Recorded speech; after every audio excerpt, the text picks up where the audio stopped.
Welcome, Raider Nation, to another edition of the W2W Review. Today is Wednesday, March 27, 2019. I am your host, Jason Smith, also known as The Knight. Welcome in, everybody. Here we go again. I really got to work on the intro to the show. Like, if I have a downfall at this point, to me, it's the way I start the show. I mean, I obviously need some music, and I got to work in on how I actually bring the show in. But again, this is a work in progress. But I would just like to welcome in everybody today. Again, another beautiful day here in the 559. When I wake up in the morning and I look up and the sky is silver and black, it just puts a smile on my face. So that's a great way to start off the day and a great way to start off the show right here in the 559 with rain, lightning, the whole nine. I'm loving it. I love this weather. I'm not ready for the triple digits just yet here in the valley, but I'll take the silver and black skies all day. All right, let's get the show on the road. I want to start off by going down into the comment section on the last video. I want to thank everybody who shares the videos, likes the videos, and definitely leaves comments in the videos to reach out and connect. So I just want to start off by mentioning just a few names and some honorable mentions before I get into something I want to talk about. So Lawrence Green, I want to appreciate your comment. Smith Raider, again, dude, thanks for reaching out. Thanks for what you do, brother. I really appreciate you. Midwest Raider, I'd like to thank you for leaving a comment in the comment section, as well as Mike Lee and Ride or Die Raider. You guys are awesome. If I missed anybody, I truly do apologize. I want to get into a couple of comments that were left. I'm going to start off with Firearms and Fit.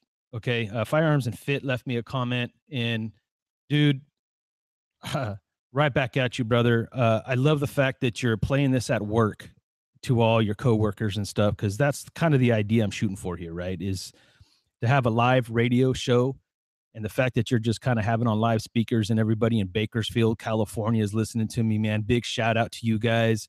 I love Bakersfield, and there is a connection between me and Bakersfield, and a small one, not a big one, but I'll get into that here in a second as well. But thank you, brother. But the comment that I want to get into that you left that really just got me fired up, bro, is the one where you said that your daughter was autistic and that I was giving you strength and motivating you. Bro, let me tell you right now, dude, it's your daughter that gives you strength and motivates you. And it's girls like your daughter that motivate me, bro.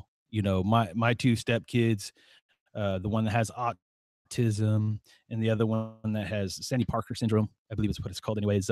They motivate me every day, dude. And I said it in the last show, I love to inspire people, but I also love to be inspired, dude. So these kids do that for me. In fact, here at my church on April 12th, we are going to have our 4th annual respite night that my wife actually started, where we take in kids that have special needs. So autism, blindness, whatever the special need may be.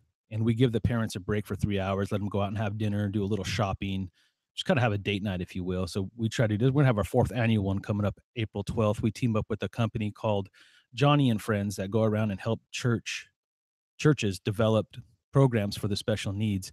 And I wanted to share that with you, brother. That's the connection that I have in Bakersfield. So we used to be tied to a church in Bakersfield called Canyon Hills. It's a great church. They have a great special needs program, bro. So if you're interested in that, definitely check out Canyon Hills Community Church, dude. They're great. So with that said, dude, again, much love, and just keep doing what you do, man. Your daughter's special. All right. The other comment that I want to go on is going to start us off and kick us off right into the show. And it was from, let me see if I can get this right. So it is, man, I can't even remember the name now. Go figure.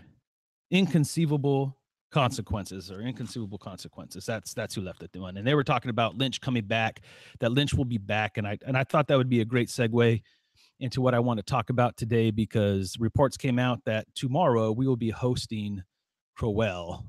And again, I think it's a great move. The guy's 26 years old. He's very young. He's had some decent seasons with the Jets and Browns. And I'm going to repeat that again, because I think that needs to be understood. He's had some decent seasons with the Jets and Browns, which means these are two franchises that have been struggling. And trust me, I'm not even putting, that's not even an insult, because it's not like the Raiders have been been too dominant in the past 16 years. But this is a guy that has great potential, a great upside. And this is also coming off the fact that there was a report out the day before that Lynch wouldn't even make his decision until post draft. And again, I think the Raiders are doing the right thing. Don't leave a rock unturned. I also heard reports that Doug Martin is looking for a big payday from the Raiders. I don't have the numbers of exactly how much he's actually looking for. However, the question is, do we pay Doug Martin? Did he do enough to earn that kind of pay? And what it comes down to for me is I think his production was well. I think he showed a lot of upside in Gruden's system. I have no problems, no qualms whatsoever of what Doug Martin brought to the table last season. But I will say this: age versus availability. As far as like, there's some young guys in this draft that we can get that'll cost way less. We got a guy coming in on a second year in Chris Warren III that needs to work on his blocking, but outside of that, he ran with power and speed. I'm still really, really intrigued on how that turns out. So if we get Crowell to come in on a 1-year kind of prove it deal too, and we can get him cheaper than Doug Martin, I think at this point, it really doesn't matter. I mean, especially if you still want to kick the tires on Lynch for one more year, the last year in Oakland. And honestly, I believe if Lynch wants to return, we will open that door for him, even post-draft. Now, I think it makes it a little bit harder. I mean, Gruden has to make some decisions, right? Gruden and Mayock have to be like, well, pre-draft, we need to make sure that we're set and we feel comfortable at what we have on the roster at running back. So we're definitely going to need to bring either Doug Martin, maybe we sign Crowell, even in before we make a decision if we get Marshawn Lynch or not. So I think the Raiders are doing the right thing there. And I mentioned it on the last show. I mean, would I take Lynch back? Sure, man. The guy is an Oakland native. It's the last year in Oakland. I think it's a great way to send it off. I mean, to have the hometown boy running hard. I mean, the guy ran so hard last year. He showed that he still got it. And as long as he's healthy and he feels good, I would definitely give him a shot. I mean, again, you have to have a backup plan. He's long in the tooth a little bit. Obviously, he's to the point in his career where he can get injured real easily. We have to have a backup plan, whether that's Crowell, Martin, hopefully Chris Warren becomes that guy, because I think he showed so much potential in last preseason that, but we've seen that before with George Atkinson III, right? I mean, that guy came in. I mean, he looked like he was a stud. He left, and I always warn people about that, especially when it comes to preseason, or sometimes even in the regular season, right, where we put all of our stock on one player that really stands out, and you really have to question a few things. Number one, the competition they go against. Okay, that's first and foremost, especially in the preseason. But number two, when they stand out in the regular season on your football team, are they really that good, or are they just really that good on our team? Meaning, are they the best that we have, so they stand out so much when we look at numbers and as far as like who gets the most tackles on our team and why that may be? There's so many variables that go on besides just the numbers that you could find on Pro Football Focus. And by the way, shout out to Pro Football Focus. That is not a smack down on you at all whatsoever. I mean, that's more of a compliment. I love the way you guys break down numbers and you give them grades. It's a great site to really help evaluate players, but it's not the say all and end all with me. Like, there's so much more to it. You know, I've talked about it in other shows. I mean, who played next to you? What was your competition? Were you good by default, or were you just that good? And sometimes that's hard to judge, but that's why John Gruden and Mike Mayock make the big bucks, and I'm right here on YouTube just talking to you guys. It's not my call to say one way or another whether, George Atkinson III was that good or Chris Warren III's that good. All I know is that George Atkinson went to the Browns, and we never heard from him since. Like, I mean, the guy has great ability. I mean, I guess there's just something there that's missing, and I still hope to see his name emerge somewhere and him just have a really good season somewhere. But again, we can't put our stock on just what we got. We always got to keep. I think that's what Gruden always saying, and Mayock's been saying lately, right? You leave no rock unturned. You're going to go out there. You're going to seek and look at every player. That, there's more to that, right? I mean, they're bringing in Kyle Murray and Dwayne Haskins. I mean, they have an idea. They know what they're doing. And again, if everybody thinks that either one of those quarterbacks are going to be on this roster, you're sadly mistaken. I plan on going over that Friday.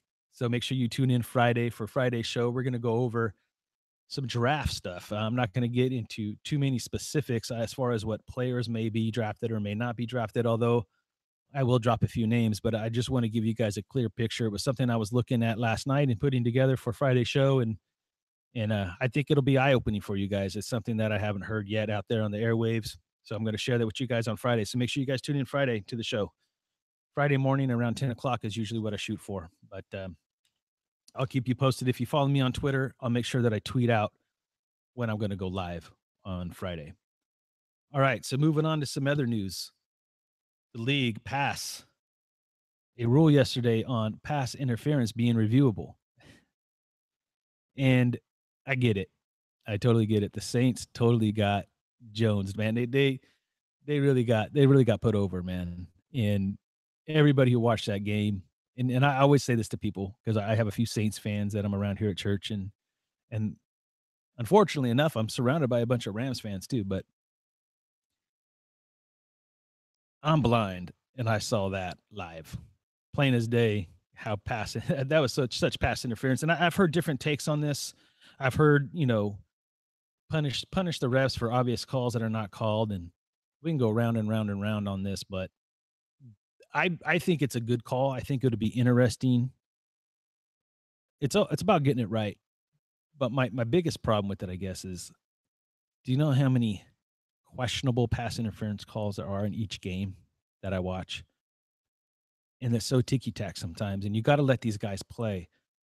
And what's gonna end up happening is coaches are gonna really try to make it rain with their flags. You're gonna see flags just come flying out all the time, especially when these penalties are automatic first downs. So they're gonna try to take advantage of that, and the rule is, right, you get one right, you get rewarded, you don't lose one, but if you get it wrong, you lose that, you get 2 a game, but sometimes that 2 could turn into 3, and it just could make these games drag out a little longer, and they're quite long as it is, and there's something that I just truly believe in. This game was built upon, just the straight mentality of just go heads up. There's got to. I don't want this game to become too soft, and we talk about it all the time, right? Especially with all the defensive hit rules and stuff, and a lot of those I actually agree with because of CTE, and I don't want these guys getting permanently damaged in life. But it's a tough sport. I mean, they have to know that going in, and we have to keep the integrity of the game in place and make it safe and more fun to watch. But I just don't want this to turn into a flag frenzy type football game where it's just all these flags are flying around and we have to sit there and take commercial break after commercial break just to figure out if it was pass interference or not. But they'll try it out. We'll see how it goes. And, of course, we'll be happy when it benefits us, right? But it's going to go both ways. So we'll have to wait and see on how all that pans out. It's the rules are changing. This game is always evolving. And we just have to go with the flow. And man, I just hope that this game just doesn't become too much like flag football, literally on both sides of the coin there.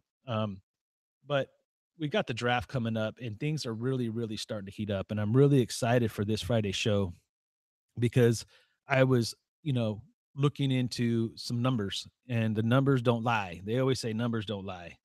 Well, that's not always the case in my opinion, but in this case, the numbers do not lie. And I found something yesterday that I'm going to share Friday that's amazing. So make sure that you tune in. I'm going to get into the part. I got a lot of work to do. I got a lot of kids to minister to tonight, so I need to make sure that I'm off air and getting back to my regular job. But a little bit of housekeeping. So Friday, here's the main reason why I want you guys to tune in Friday. Okay, I am going to attempt something that I haven't attempted in 3 years on this show, and I'm going to keep it a secret. But if you can, I will be going live in the morning. I do know that it'll be sometime in the morning. I usually get freed up right around this time at about 10 a.m.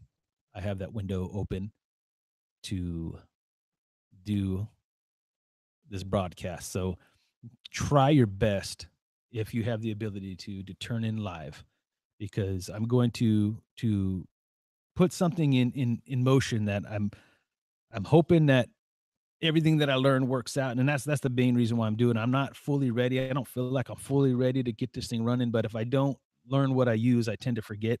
So I got to put this thing in motion. And I totally wish I could tell you what it is, but I want to kind of just shock the world and put it out there once again. And it's always been a game changer for this show. And I'm going to we're going to try to do it again Friday. So we'll see how that all works out. So make sure you're tuning in this Friday. Again, I just, man, I just a lot of stuff I need to work on, but I think this is coming along. And the biggest thing I'm just trying to do right now is work on my flow, my speech, and putting together segments. And I know I haven't necessarily been doing that. I mean, I kind of tried to do that, along with like the intros and my subjects, and then obviously housekeeping and all that. But I got big plans, guys. I'm really passionate about this, and I've shared this on the last show. And the biggest reason why I'm passionate about this is, number one, I love to do it. Number two, it's for my VIPs out there, my visually impaired people out there that I want to motivate them, man. I really want to inspire them, not necessarily to do this kind of stuff, but just in life in general. If there's something you're passionate about, if there's something that you want to accomplish in your life and you feel that your disability holds you back, man, I want you to find a way to overcome, empower yourself to go and chase your dreams. That's what I'm doing here, man. I'm not only doing it because I love the Raiders, I'm not only doing it because I like the whole broadcast radio communications lifestyle. I need to overcome. People say, "Oh, you can't do it. How could you do that?" Well, I've already doing it on a small base, right? I'm working this mixer I got. I got the microphone. I'm able to get on YouTube. I'm able to read comments. And what I'm dropping Friday is even going to help me out more, so I don't always have to read the comments. Little hint. So make sure you tune in Friday. We're going to take a look at this roster. We're going to take a look at those first three picks, pick 4, 24, and 27 of the NFL draft. We're going to go over that. I'm going to share a little bit of information that should tell the tale, for the most part, of what to expect with those first three picks. All right, guys, as always, I appreciate you tuning in. I know it's a short show, but I will be back Friday live. And we're gonna have some fun Friday, man. Make sure you guys tune in. All right, guys, I got to get out of here. Much love to you. Go Raiders and stay Raider strong.